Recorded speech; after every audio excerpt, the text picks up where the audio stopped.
So hello and welcome to everyone who's joined us for this national webinar series on Discharge to Assess. My name is Cal McGregor and I'm an Improvement Manager with the Emergency Care Improvement Support Team. Along with our national partners, the Local Government Association and the Better Care Fund team, we're pleased to present this webinar series of 7 webinars across the next 3 or 4 weeks.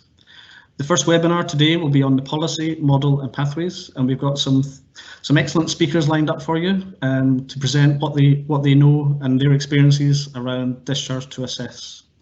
The further 6 webinars will be focusing on personalisation, data, joint commissioning, workforce, funding and finance, and providers. And those webinars will happen next week and for the subsequent 2 weeks on Tuesdays and Thursdays, 11 to 12, so the same time. Our Ageing Well and Community Partners will also be hosting a series of winter webinars following on from our own at the end of November, and that will focus on the 2-hour, 2-day urgent community response. If I move on to today's agenda, we've got a packed agenda over the next hour. So we have 3 main speakers, and I'd like to introduce you to my colleague, Liz Sargeant.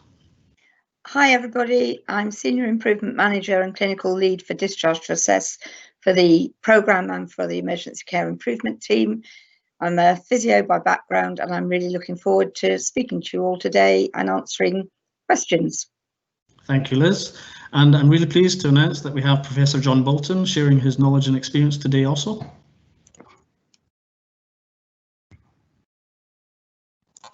Sorry, morning everybody.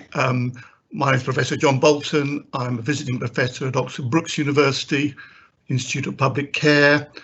I have a social care background, but I've spent much of the last 7 years looking at out-of-hospital care across the United Kingdom, Scotland. Last year, we've looked at the outcome for every older person who left hospital in Wales. I've written extensively about the topic and I'm going to share briefly with you some of my work this morning. Thank you. Thank you, John. And we also have some colleagues from Oxfordshire Home First team. So introducing them all individually, we have Karen Fuller. Good morning, everybody. My name's Karen Fuller. Really pleased to be here today. I am Deputy Director for Adult Social Care with a social work background. And we have Sally Steele. Good morning, everyone. My name is Sally Steele. I am the Home First System Lead in Oxfordshire. I'm employed by Oxfordshire County Council and I'm an occupational therapist by background. Thank you. And Sarah Hamblin. Good morning, everyone. I'm AHP Clinical Lead and Professional Lead for Occupational Therapy for Oxford Health. I'm part of the system-wide project group implementing Home First in Oxfordshire. Thank you. And Tamsin Cater. Good morning, everybody. I'm Tamsin Cater. I'm the matron for the discharge team at Oxford University Hospitals NHS Trust. I'm a nurse by background. So thank you all for sharing your time and experiences today. I'm sure we'll fully appreciate that. After we have the 3 presentations, we'll move on to a question and answer session. So if you can post any questions you may have for any of the speakers, we also have some panelists from the LG and Better Care Fund team on hand to answer your questions. As this is an MS Teams live event, you'll all notice that all participants are muted on entry, so you will not have the opportunity to speak today. You can also turn your cameras off if you have them on. My colleagues Helen Bennett and Angela Bullivant will be in the chat room along with myself trying to theme your questions, and then Helen will pose those questions to the panel. We are recording today's webinar and we will record all future webinars and we will share the links with you after each one. But ideally, we will put them onto the Better Care Exchange and the Futures platform for ESIST or the YouTube channel for ESIST. All slides will be sent out to the participants, so you can all have a look after the event to go through the slides and all the information. And I have details towards the end of the webinar today, detailing how you register for all future 6 webinars. We have started to advertise those, and you may have seen them. Just move on. So I'd like you just to start with the first presentation with Liz Sargeant. So good morning again, everybody. So can we have the policy looks like the thing in the right hand side. Can we have the next slide, please? And these are the links to get to the policy, the action cards and the reintroduction of NHS continuing healthcare, because whilst these webinars are not about that, there is a strong linkage for a very small number of people on these pathways, but an important one. Next slide, please.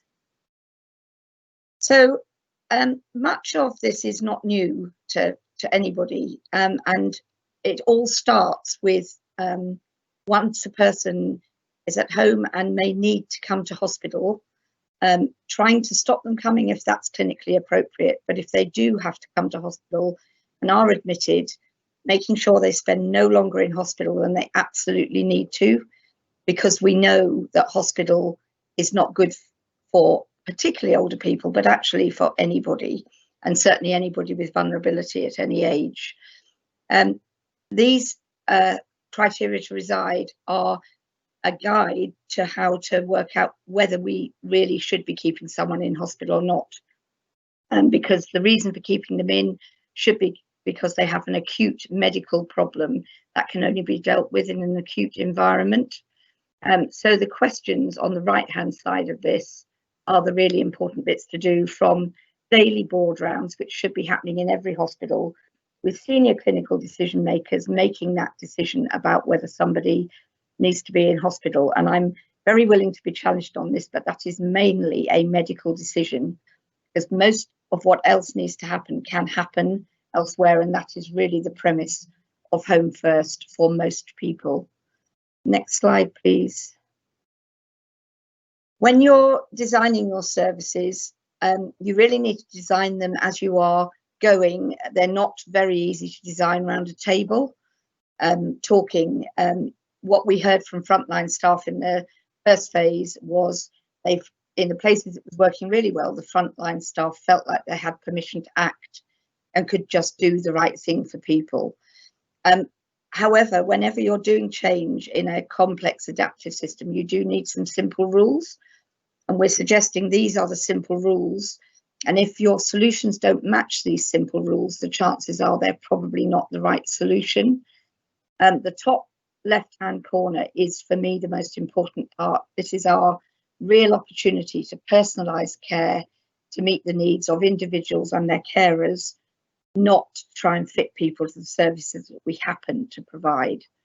I'm not going to go into them in detail because in 5 minutes there isn't time. We need to maximise independence. It's great to have 2 OTs from Oxfordshire on the call. I feel I've become an honorary OT, because while this is both therapies, I really believe that this is OT's hour, and your training and holistic approach for people is really important at this time. Home is best, and we need to be working together.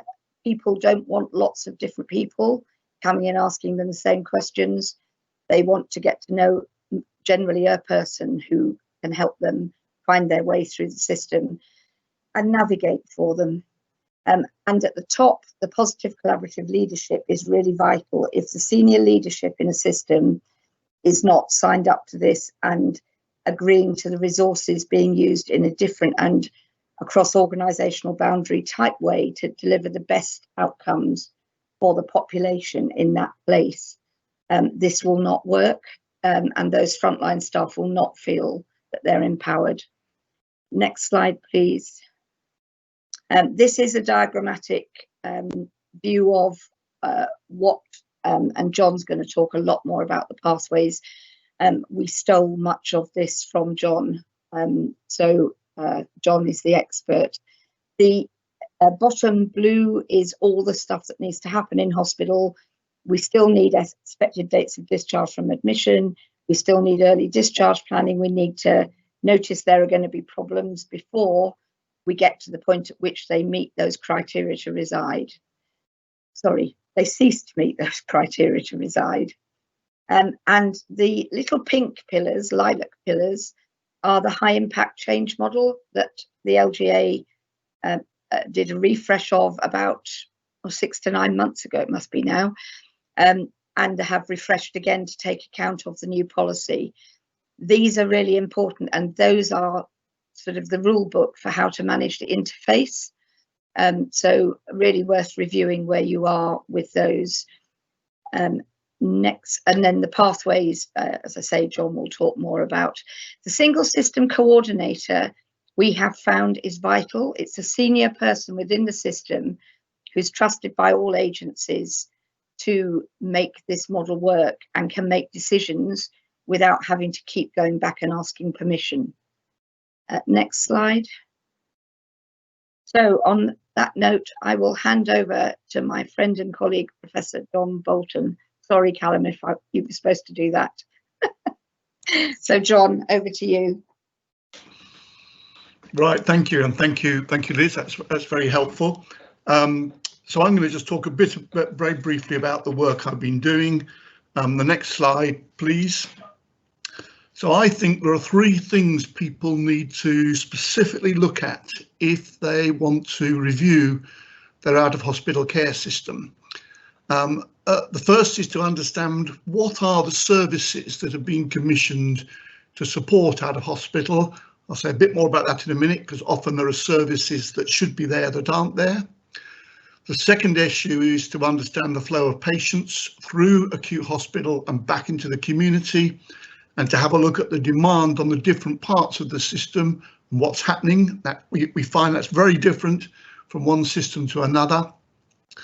And the third area is to look at the services that have been commissioned and to ensure they are fit for purpose, and in particular to look at the outcomes that each service produces. So those are the three elements, and we're currently running a programme in England to try and help health systems review those three components. Next slide, please. All of my work has been developed, and I'm still learning, still developing the model, but the basic premises are that the purpose of out-of-hospital care should be to support recovery. Now, we know not everybody is going to make a recovery, but large numbers of people do. Most of my work is around older people. Most older people do make some kind of recovery post-acute if they're given the right support. Big if they're given the right support, and the services that we commission should be provided with this in mind.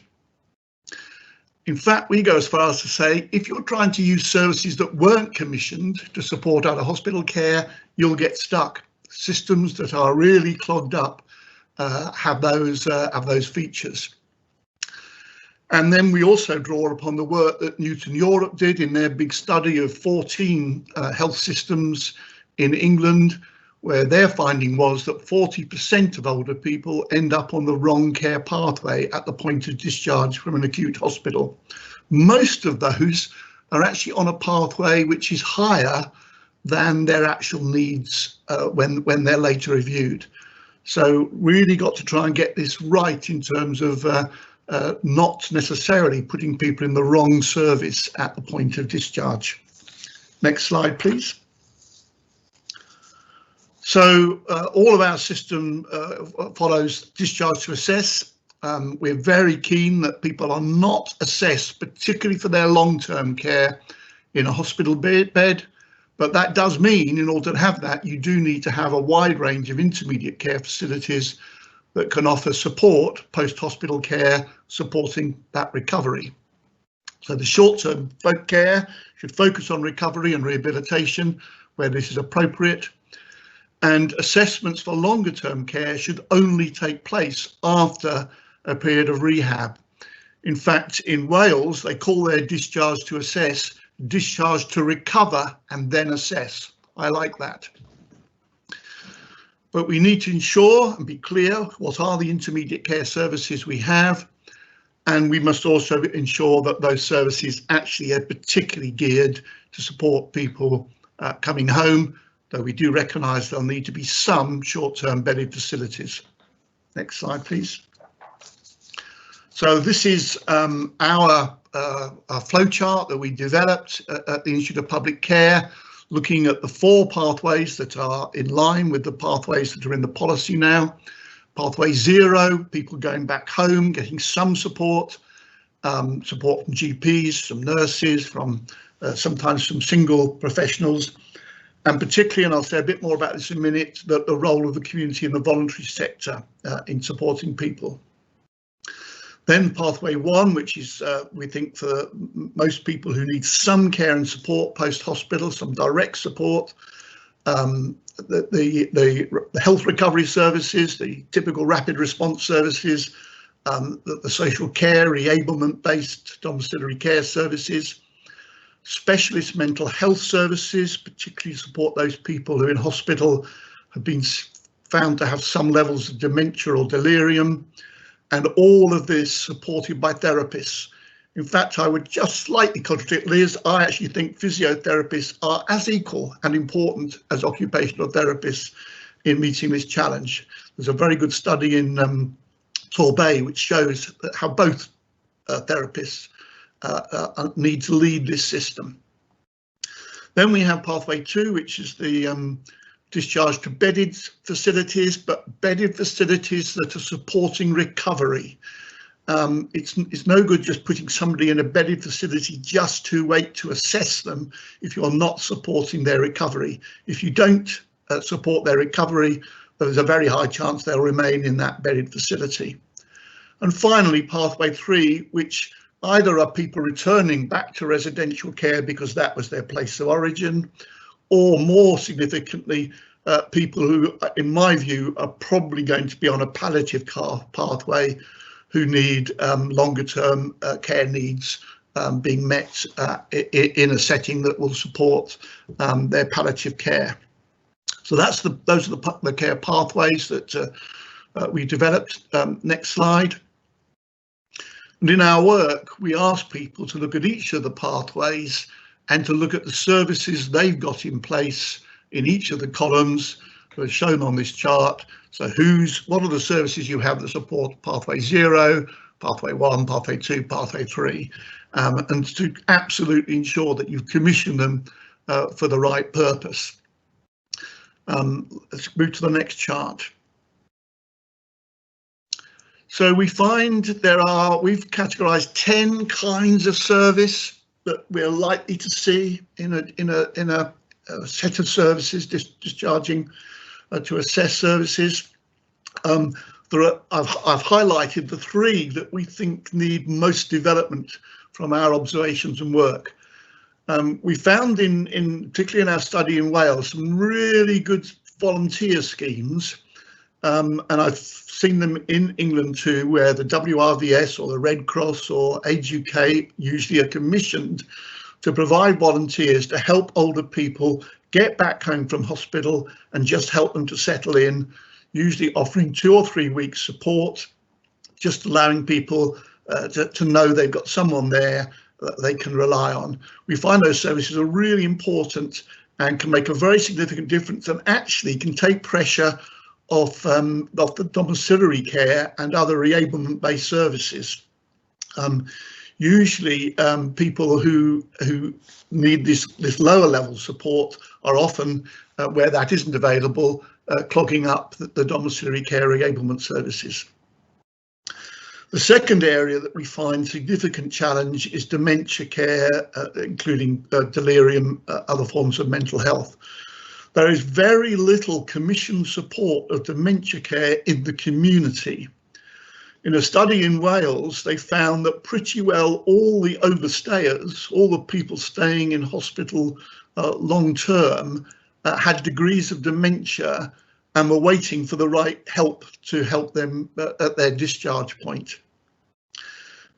We have come across, again, some really good community-based dementia care support, specialist support, with staff, care staff and nursing staff specifically trained to support people with dementia care, helping people get back home, supporting them in their home, using assistive technology, using the right care, and where it's safe. We think this is by far the best place for people with dementia. And it saves the biggest challenge we see is that often people with dementia are dropped into care homes. And of course, actually, we don't commission care homes very well. So we don't have the right kind of volumes and support of dementia care homes across the United Kingdom. That's peculiar. And the last point we find in our work is that actually, though people use bedded facilities a lot, that could include community hospitals, as well as residential care homes, those bedded facilities aren't always set up to support recovery. They aren't supported by therapists and nurses that can help people recover.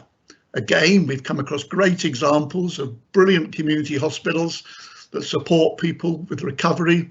We found commissioned residential care beds where people are placed in the bedded facility short term, but supported with their recovery. And we find in those best places, over 70% of older people who are discharged to those places are helped to recover and can then return home. We find where there isn't that recovery support for people, 80% of people are likely to stay in that longer term facility. And we think that's a real challenge and needs to change in the future. And there's a real opportunity now because of the challenges in the care market to use some of this capacity that has been unfortunately created to actually create a new model in partnership with care providers and to provide the therapy lead to that. Next slide. So this is the slide, which is quite 2 or 3 years old now, where we started our work. It was developed in the borders of Scotland, where we literally tracked people out of hospital, looked at who needed care and support and the kind of care and support they needed. And the figures come from that study in the borders. And basically we're saying you should know these figures for your system. What percentage of people being discharged from hospital need further care and support? And we find that figure can vary between as high as 60, as high as 70%, or one system recently claimed to me that it's only 20%. I want to have a look further at that, but that's very impressive if that is what they're sustaining. But there is enormous variation, and there are lots of different reasons that contribute as to why there'll be more or less. But then when people do need support, is the right intermediate care facilities with the right facilities available to support them, and have we got the right numbers of places, because do we have to understand the flow? We might want to change the flow over time, but in the first case we need to understand who's going where, who's going to what services, and what happens to them in the pathway. And that's where the figures that are in the new policy are coming from. And what I'm saying is actually you should be aspiring to design and develop your system to meet those kind of figures. You won't be there now. There are 1 or 2 places we found who are close to that now, but that's what we should be aspiring to do. Next slide, please. So, do we understand the numbers that are currently requiring the services that are available? Do we have enough of these services? Are they the right services? Should they be commissioning more or less or different services? And do we know which of the services we have produce the best outcomes for our customers? So the final stage of our work, we look at each service and we look at what happens to people in those services. Do we get the outcomes? Do people get supported to return home with the right levels of support, care and support? And then finally, the last slide is that this is a kind of almost a temperature gauge that I'm kind of still working on and developing in my head. But this is the current state of the care, that we're saying probably if more than 40% of older people being discharged from hospital require a level of formal care and support, so in pathways 1, 2 or 3, then a system's going to be challenged.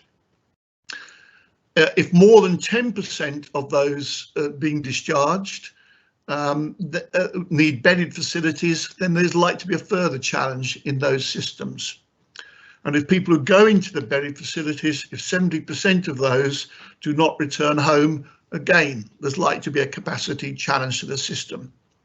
And then finally, for those who go home, we expect at least 60% of those who are offered domiciliary care enablement to need no further help after 3 months. Thank you.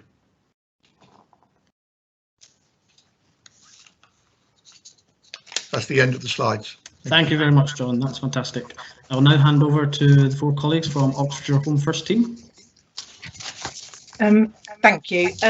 Following on from Professor John Bolton, we are aiming to seamlessly talk through operationally how we've implemented Home First in Oxfordshire using a system-wide Team Oxfordshire approach, which is essential to system working in a transformational way across health, social care and the volunteer sector. This is true collaboration from a system perspective, which has been the key to its success. Fundamental to this has been the question, why not home, why not today? Essentially supporting a shift in organisational culture and practice, combined with opportunities for change improvement, with outcomes at the heart of discharge planning, but most importantly, no assessments completed in hospital. Our overarching principles that have enabled this rapid development of Home First have been discussions around workforce, culture, system commitment and governance, all of which have been essential in navigating what can at times be complex change in a system which historically has not operated in this way. The personalised approach, and I think as already has been said, not fitting people into services has seen some excellent outcomes. We will talk through our work in Oxfordshire to illustrate some of the excellent work that has been achieved through our Team Oxfordshire Home First approach over the next 10 minutes or so. Without further ado, I will pass on to Sally. Thank you, Karen. Next slide, please. So I'm just going to give you a quick overview of our journey so far, and the starting point for that was the appointment of a Home First system lead, which is me. I am employed by the local authority, but I also have quite an extensive history of working within the acute sector and within primary care trusts as well, which I think has been a real advantage, understanding that sort of community and hospital perspective. So the next step we established a project group, so that was important to have partners from all of our stakeholders, including the voluntary sector, and in Oxfordshire we're using Age UK, so they are integrated within our Home First pathway. So in terms of developing the pathway, we use national guidance and then fit that into what we felt the residents of Oxfordshire needed, and that was agreed at a system-wide level. We implemented it in a phased way, so we started within a small geographical area, and that was decided on the level of need within that area and also the resources that we had available at that time. And from there, we've actually grown now until we're a county-wide service, which was really positive. As Karen sort of touched on, I think the cultural shift was really important to get right, and we did that sort of using a co-production way. So we held engagement sessions and regular comms with all of the teams that are involved, but also the broader community as well, to make sure we understood what was needed, but also what we were going to be delivering as well. We also have a two-way weekly meeting in place with our system leaders to make sure that, you know, we are delivering what we should be delivering, that everybody's in agreement with the direction that the pilot's going, because as I think it was alluded to before, this is something that needs to be quite responsive and changed depending on the need within the system at that time. To focus back on the individuals using the service, we developed a patient information leaflet which has the basis of the service, what they can expect from us, and also points of contact, so that if once they're discharged from the service they have any issues or anything they want to discuss, they can do. And in terms of getting that patient measure, we're using a patient feedback questionnaire via a company called I Want Great Care. So that is an anonymous feedback questionnaire that's filled out by the individual using the service at the end of their Home First episode, and that information is then collated and reported back on a monthly basis. We also use patient case studies on a weekly basis, and I'll go into that a little bit later, but that provides a really good insight into that case level detail and also brings us back to the reason why we're doing it. Clinical governance was something that obviously we needed to consider, and whilst each of the organisations working within Home First have their own responsibilities within clinical governance, we felt that it was important to have an overarching umbrella sort of clinical governance team, so we can look at any issues that may have arisen within the Home First service and learn from that and turn those into opportunities for developing the service further. And one thing that I think has been key for our Home First service is the virtual MDT. So that's something that runs on a daily basis, looking at the cases who potentially will be coming into the service, and that brings that collective understanding of the individual from all of the services that are involved to make sure that we have a proper picture of that person and what's the right pathway for them. Next slide, please. So this is just a map of our Home First pathway, and I'll just run through it very quickly for you. And I understand the slides will be sent out, so please do refer back to it if you want to. So we start off with the virtual MDT, pulling people into that, and then allocation for discharge happens at 10:30 on a daily basis. But alongside that, we can also do more things on an ad hoc way in response to system need. So the person travels home, transport's arranged, tablets arranged, and they're actually met at home by 2 members of staff. One of them will be a reablement assessor and the other one will be one of our Home First therapists. So that might be physio or OT. The initial assessment's done within the person's home, and we're looking at personalised goals, any initial equipment needs, and then the reablement rehab process commences. We have formal reviews at day 3 and 7, and then they will be ongoing on a weekly basis for up to a maximum of 6 weeks. And then our individual is discharged from the Home First pathway. And next slide, please. I think I'm handing over to Sarah. Yeah, thank you, Sally.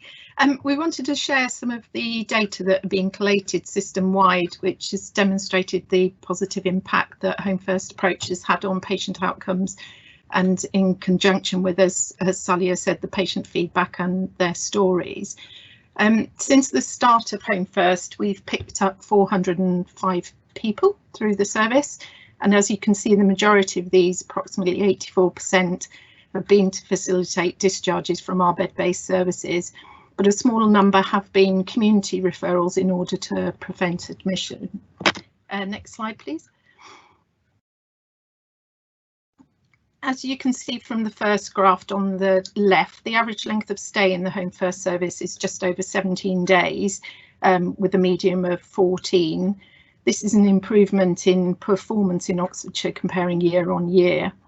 Second chart shows that of the people discharged, there was a reduction in support hours of 55.5%, and this shows the importance of the regular reviews that Sally was talking about along the pathway to encourage self-care and independence where possible. Next slide, please. We compared our outcomes with the national targets, and it's shown that each month we have met the target for 75% of patients discharged with reduced or no ongoing care, with 80% having no ongoing care, and then a further 5% having reduced needs. This has been as a result of partnership working across the system and great collaborative working by all our teams contributing to the model. Next service, please. So I'm handing over to Tamsin. Thank you, Sarah. As you can all imagine, we've had a few challenges during our implementation, not least the fact that it's been undertaken during a pandemic. People are tired, anxiety levels have been high, but they've really rallied together and pulled together to make a difference for the patients. The biggest hurdle that we've faced is the cultural shift that has been referred to earlier.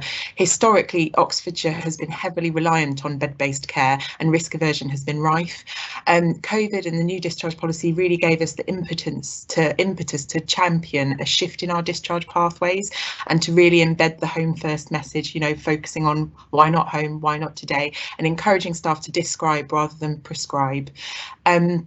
Quickly, early on in the implementation, we realised that access to patient information for all the stakeholders was incredibly important, therefore resolved quickly with a data sharing agreement.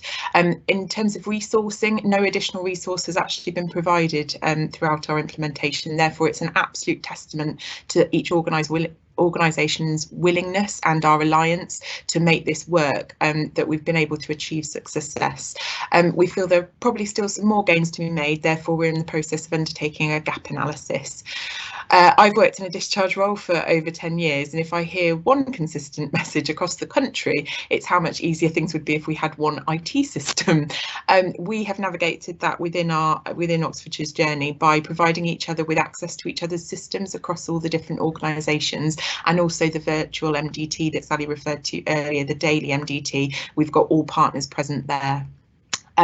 Day-to-day coordination, obviously, when you've got so many different organisations involved, has been challenging but managed. And of course, there's a fine balancing act between the planned and unplanned care, the discharge from a bed base versus the admission avoidance. But again, we've taken that head on. This work has provided us with an excellent opportunity to review practice across all the different organisations and draw on particular skill sets to develop a competency framework so the patient receives the same experience regardless of which organisation is providing the service. And we've had a specific commissioned resource to support the delivery of the Home First. Next slide, please. Thanks, Tamsin. So I'm just going to talk to you very quickly about how we're using case studies and the value that adds to our Home First process. So on a weekly basis, we ask for a case study to be brought from our clinicians to work through challenges that we might have faced and also to seek out opportunities and change the way that we're working. And I think it's really important because it pulls us back to our purpose and refocuses on why we're there, and that is in achieving that independence for the individuals. So I'll just give you a very quick overview from an example from this week's system call. So we were working with a 90-year-old lady who fell and fractured her hip and also sustained a soft tissue injury of her shoulder. She was really anxious about leaving hospital so soon after surgery because I think she was 3 days post-surgery. And so our Home First therapist worked with her on the ward to sort of assure her what the service would provide and how that would work with her at home. And that was followed up by that therapist and the reablement assessor meeting her at home on the day of discharge to implement this person-centred goal planning period of reablement for her. One of her main anxieties was that she was a carer for her husband with dementia. So how was she going to recover and recuperate whilst also managing the care needs for her husband? So what we put in place was 3 reablement calls a day, but we also linked them up with Age UK as part of our Home First service. So they were able to support her as carer and put in some sitting services and also going forward some ongoing respite to give her that break that she needs. So with therapy intervention and equipment provision and a graded approach to reaching independence, this lady is now independent with her own home. She's now re-engaging with the community, so she's going out for walks, meeting friends for lunch. We're now working on her outdoor mobility in terms of her managing to access the bus. And also we've got that support mechanism in place in terms of her remaining being a carer on an ongoing basis. That just gives you a little bit of an oversight and a quick sort of snapshot into the kind of work that we're doing. Thank you. And next slide, please. Okay, it's back to myself. So I'm sure that our brief presentation has illustrated that a concentrated system collaboration generates some really quick wins and improved outcomes, but changing cultures and embedding new ways of working needs to be the new norm to keep the momentum going. And I think, again, we've talked very honestly about some of the opportunities that we've established by doing this piece of work. We're really proud within Oxfordshire of our Home First implementation, so we'd be really pleased to share or discuss further the Team Oxfordshire journey for anybody that'd like to contact us. So we've just popped up on the screen a couple of contact emails, so please feel free to contact us if we can help in any way. Thank you. That's fantastic. Thank you so much for all your time and all the effort you put into your presentations. That's fantastic. Seeing as it's 20 to 12, we will crack on with some of the questions. So I will hand you over to my colleague Helen Bennett, who will pose some questions to the panel. Hi, thanks, Callum. Morning all. There's been an awful lot of discussion in the chat room, so really thank you all for that.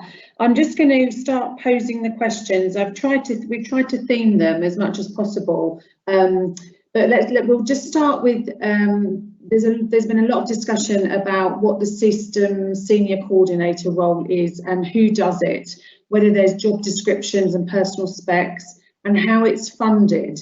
So in which sort of funding area does that sit? I don't know whether, Liz, that might be one that you could pick up. Sorry, Helen, I was answering a question in the box. Say that again.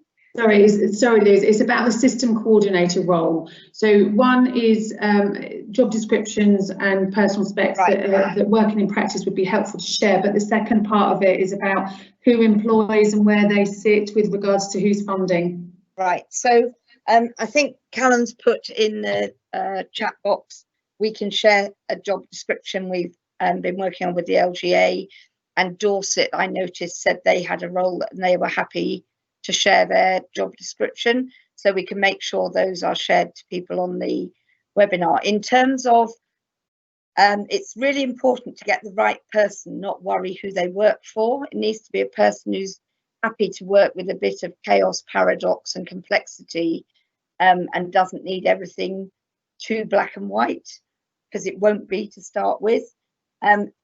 So they should remain employed, in my view, by whoever they were employed by in the system. If it's a new person to the system leaders should have agreed amongst themselves who's the executive lead for this. And if it's a new person into a post, I would suggest they report to that executive lead.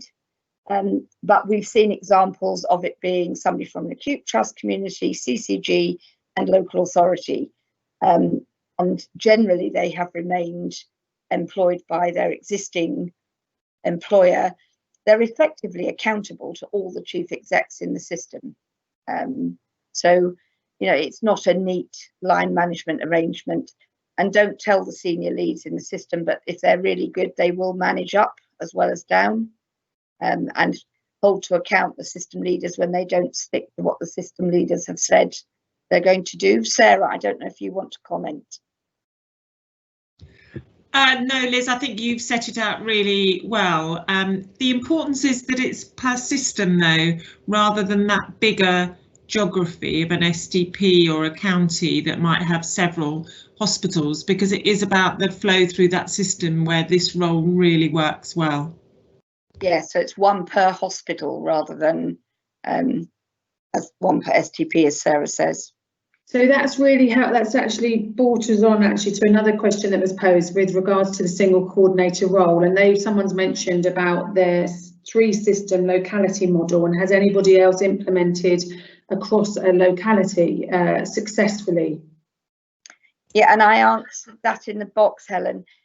It really ideally should be per hospital, and in the policy it talks about there being a lead LA for each hospital, local authority, so that they can manage people from other local authorities, but back into their single points of access that link to that acute hospital. It's not simple, but the simplicity comes from having one per hospital, and if everywhere had a good single hub, it then just becomes easy to pass to the relevant single hub. Okay, so if I just move us on, then there was a number of questions with regards to therapy, and one of them was posing, with social workers being moved into the community, what's your views as a panel on whether therapists should be doing the same, and should they be included in board rounds as they currently are at the moment? Just a view, really. So as a therapist, do you want me to start that? Again, I've answered in the box, but I think it's useful to have therapists on the board round. But one, you don't need an OT and a physio. You should be working in a cross-skilled way where one can operate on behalf of both. You should be communicating well enough that you know that, as from a person's perspective, they want to know that both therapists are saying and know the same things about them. The therapist should be there as much as anything to challenge why the person is staying in hospital. And we see quite a lot of the doctor saying they're ready to go and then the therapist saying they can't. And then I'm less keen on the therapist being on the board round because they keep people in hospital unnecessarily. So I think, yeah, with those provisos, they're there to really push for why can this person not go home today with the doctors? Does that really need to be done in hospital? So they are quite important, but more of the therapy will move out of hospital, I think, over time. Okay, thanks, Liz. So just going to ask another couple of questions. One that's come up a little bit is about community-based palliative care. So how to access this quickly if the person is in their own home but needs support from specialist teams? Is anybody else? I don't know if Oxfordshire. Basically, if it's palliative care end of life, fast track money still exists for getting people out of hospital quickly, but using the new money, if it's an additional service you didn't have before, and getting people home to die in their preferred place of death is absolutely part of this. You can rehabilitate somebody to a positive and quality dying, and the continuum of care should cover all of these patients. Does that help? Yes. Okay. So if I added to that, I absolutely agree. So within Oxfordshire, in terms of palliative care, as you've described it, Liz, that's what we would be doing in terms of, facilitating, discharges as soon as possible, using the resources that we've got. So we're not seeing that as a fundamental barrier to discharge at the moment. Lovely, thank you. So we've also had quite a lot of discussion in the chat with regards to services and good examples of where patients that have got complex dementia needs need full support. And this goes with the question again with that's come up quite a bit with regards to 24-hour care needs and accessing that. So it's a bit of a threefold question really. One is a bit of signposting would be helpful for people in the chat room for good examples of dementia care access. Secondly, the sort of complex patients with needs that require night sitting or 24-hour care with no capacity to allow that for a direct discharge. Has anybody got any thoughts on that? Hi, it's Sally. I'll come in on that one. It is a challenge that we see in terms of the night needs, and I think it's about looking at family support initially. I know we have had some people who potentially have got a delirium, and we may not have traditionally facilitated that discharge home because of the risks. In Oxfordshire, we don't necessarily have commissioned night sitting services, but we have worked closely with family where possible so that they can step in if we think there's an opportunity to reduce that, and that has worked quite successfully. But equally, if the risks are too high, we should be looking at a bed base, but for that discharge to assess opportunities. So, as John was talking about, that recovery period should still be continued within a bed base, even if it is not possible to facilitate the discharge home. Can I chip in here? It's Sarah Mitchell from the LGA. I think this is where the creativity and joint commissioning comes in, because there are agencies around who can do overnight care. There are agencies who can do live-in care, and also if you look at the model around using personal assistance and direct payments, the Isle of Wight has really demonstrated the benefit of personal assistants who move in with people and provide care in their own home, and sometimes work in teams of 2 or 3 to provide very localised care. So I think there is real opportunity to be creative in the commissioning for those sorts of people, and it goes back to John's point about the dementia being disadvantaged in the options that they get, and that if they go home with reablement support, and that might mean some quite expensive intensive overnight care for a short while to get them to a position where they don't need as much care but they can return home. And we know that families often really prefer that option, as they feel a lot of guilt if someone ends up in a care setting that they didn't want to be in. Yeah, and I would probably add to that, Sarah, it's Karen, that within Oxfordshire we have, outside of Home First, we have over the COVID period commissioned a lot more living care at home. And I think fundamentally you're right in terms of looking at, a step down and where we go from a Home First, and also looking at a rehabilitation perspective. And I think, one of the other aspects of this is in terms of, with the philosophy, Home First, over the last 6 months, we've actually commissioned 20% more home care in the community, which is a phenomenal, success story in terms of our journey. Thank you all. I'm just going to move us back on, and there's still lots to get through, so I'm just going to keep going. So please do all jump in if you think you are the right panelist to answer. So the next one is just a question about whether or not patients have been actively asked and involved in the co-production of services. So meaning sort of looking at what patients actually would want, and just a bit of interest with regards to how much engagement in the division of pathways patients have been in sort of setting them up. Sally, do you want to come back on that one? Yeah, absolutely. So I think, you know, in Oxfordshire, co-production is really key and really important. And I think as a system, as a whole, it's something that we really support. So I would hope to think that, you know, at the beginning of this process, a lot of this was guided by what was required by the Oxfordshire residents. And I think, you know, going forwards, very much is we're hoping to shape that from our patient feedback, from the I Want Great Care as well. So we're making sure that, yes, it's ticking our boxes in terms of system flow and delivery, but also we're meeting the needs of the residents of Oxfordshire in terms of what they need and what they anticipate. So yeah, absolutely, engagement, you know, has been sought with our patient group and within the communities in Oxfordshire. Yeah, Karen, do you want to add anything to that? Yeah, I would just say that our Home First, as we've illustrated today, it's been running just over 3 months, and I think again we are doing that check and challenge and actually looking at changing as we go. So, and fundamental to that is the feedback from the questionnaires and actually the experience from when, you know, people are going out and we're supporting people at home. So we're collating that in terms of developing, you know, how we move forward. So it absolutely, co-production is key and essential to the Home First delivery. Great, thanks. So I've got there's quite a lot of questions coming in directly for Oxford for you guys. So I'm just going to ask 1 or 2 more questions to the rest of the panel before I focus on those, bearing in mind time.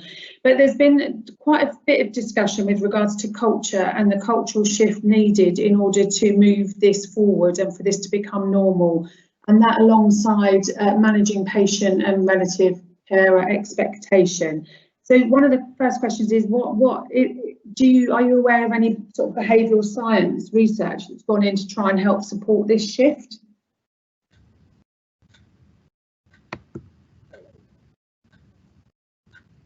John, have you got anything on that? No, not immediate research. I mean, there are systems who have significantly changed themselves as they've adapted to this. I always probably slightly unfairly, because I'm always slightly reluctant to name places because nowhere has got everything right, but I've always very impressed with what happens in Somerset, really impressed with the changes that the system there, the acute, the health partners and the local authority have made over the last 3 years, and it has been a 3-year journey for them. Very impressed by Bridgend, Rhondda and Taff in Wales. So there are some really good systems that started in kind of the traditional way and have worked together. If there's a recipe, it is leadership from the top. Leadership from the top being absolutely clear and being very supportive of the change process. So it can work. It takes time. These aren't overnight solutions. But actually, once people get it, it really works well and delivers the kind of outcomes. And just related to other questions people are asking, it doesn't seem to me, there's no evidence to me that it seems to be to do with geography or demography. It is to do with people's willingness to get this right. I could say more about that, but let's just end there. But places have made these changes. I'd echo that, John, and actually we're doing some work with Cumbria, they won't mind me talking about it, and it has been this sense of needing to develop a culture of collaboration, and we often rely too much on one new individual coming into a system to change things. Actually, it needs to be all of the system leaders mutually committed to the change and prepared to make compromises, and actually Oxfordshire, if you don't mind me saying this, you've demonstrated that over the last few years in terms of turning around what was a really difficult situation. And I think the other bit that people, and it's really hard at the moment, but that leadership team taking the time to pause and reflect and create the environment where some of the behaviour that we sometimes see and the language and the emails is called out as unacceptable, and that people together work out how they want to work together, and take the time out of the usual meetings that are scripted and with lots and lots of agendaed papers to actually talk about what's happening, how is it feeling, and what are the messages that are going out to their teams. Because just quickly, we often find people can get in a room as a multidisciplinary leadership team and they can all talk to each other really well. They go back into their organisations and, forgive me, but slag off the other organisation to their own staff. So that gives permission for people to continue that competitive behaviour.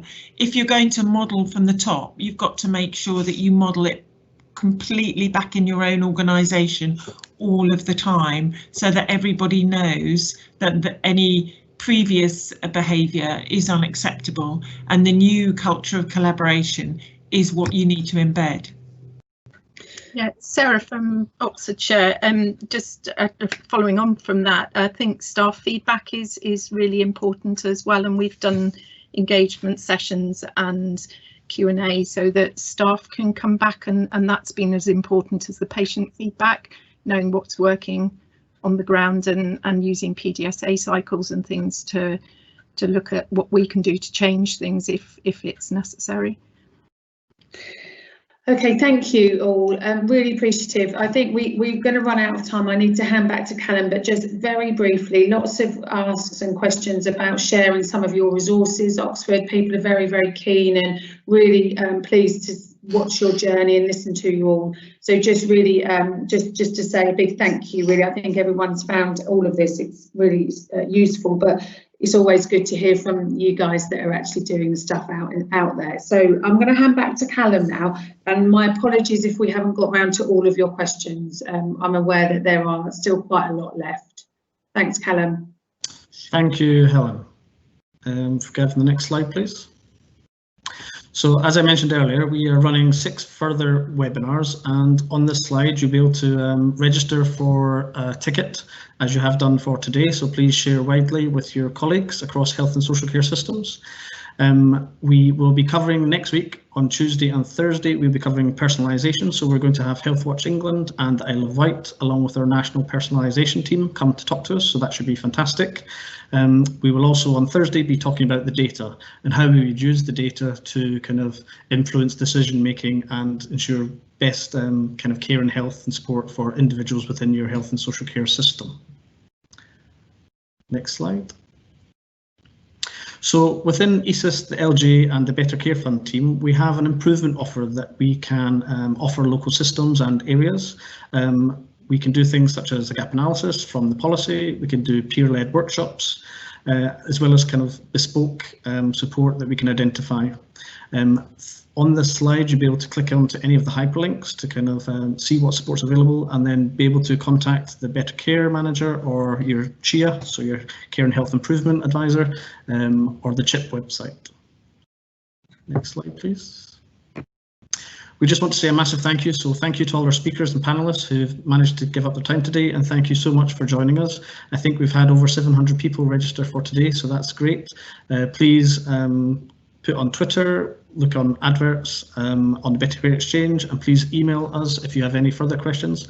We'll do our best to do an FAQ after the webinar series so that we can try to answer as many questions as possible. On that note, please enjoy the rest of your days, and I look forward to meeting you all again next week. Thank you very much again for your time.